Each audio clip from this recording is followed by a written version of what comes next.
All right, so we're back with another episode of PhD Lyrics, overanalyzing the songs you shower to. Indeed. And this time, we're tackling something, well, a little different. It's a special occasion, you might say. Well, absolutely. The Eurovision Song Contest 2025. You know it, you love it. A cultural phenomenon. Absolutely.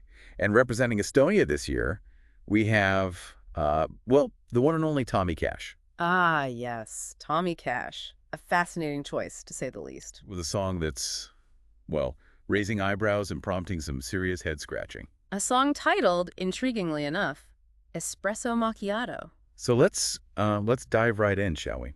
On the surface, it seems like a pretty straightforward song. You know, coffee, maybe a little bit of love, perhaps a hint of that entrepreneurial spirit. Yes, the simple joys of life, one might think. Right, but this is Tommy Cash we're talking about. Hmm. This is the guy who filmed a music video inside a concrete mixer. So can we really take Espresso Macchiato at face value? I think it's safe to say that with Tommy Cash, there's always more than meets the eye. Always another layer to peel back. Exactly. So let's start with the lyrics. I mean, the first thing that jumps out is the repetition. Espresso Macchiato, over and over again. Almost like a mantra. A fixation, perhaps? Exactly. It's catchy, but there's also something, I don't know, almost unsettling about it.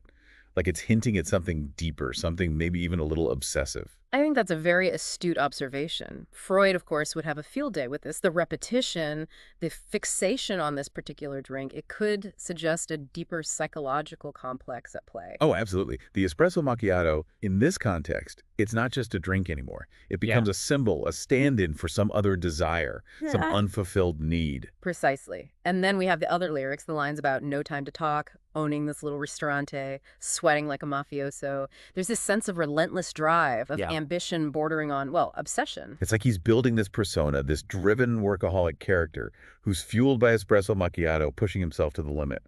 But at what cost? You know? Is there a sense of loneliness there, a lack of fulfillment despite all the success? I think that's a very valid question to ask.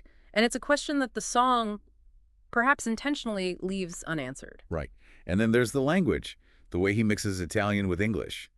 Fly privati with 24 carati, mi casa very grandioso. It's like he's trying to sound sophisticated, cosmopolitan. It certainly adds a layer of, shall we say, ostentatious charm, a touch of the international playboy, perhaps. But then you have the word corneo, which, as any astute listener who's brushed up on their Italian will know, means horny.